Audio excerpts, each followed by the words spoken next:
News 16 Kerala. പിടിച്ചെടുത്ത കാറിൽ നിന്ന് നമ്പർ പ്ലേറ്റുകൾ മോഷ്ടിച്ചു. മുനിസിപ്പാലിറ്റി ജീവനക്കാരൻ കുവൈത്തിൽ പിടിയിൽ.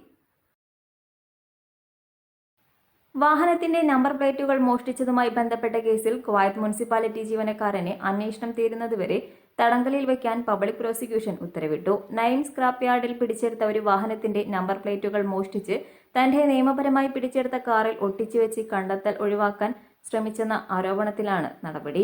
നയം സ്ക്രാപ്പ് യാർഡിൽ പിടിച്ചെടുത്ത തന്റെ വാഹനത്തിനെതിരെ ഒരു ട്രാഫിക് നിയമലംഘനം കുവൈത്തി പൗരന്റെ ശ്രദ്ധയിൽപ്പെട്ടതോടെയാണ് സംഭവം പുറത്തുവരുന്നത്.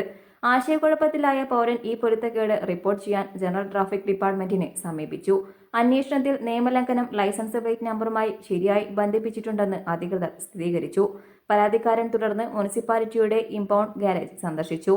അവിടെ തന്റെ വാഹനം ഇപ്പോഴും കസ്റ്റഡിയിലാണെന്നതിന് തെളിവ് ലഭിച്ചു. പക്ഷേ കാറിന്റെ ലൈസൻസ് പ്ലേറ്റുകൾ കാണാനില്ലെന്ന് കണ്ടെത്തുകയായിരുന്നു. News 16 news desk. പക്ഷമില്ല, വിവേചനമില്ല. നേരിനൊപ്പം, നാടിനൊപ്പം, നാട്ടുകാർക്കൊപ്പം. News 16 Kerala channel.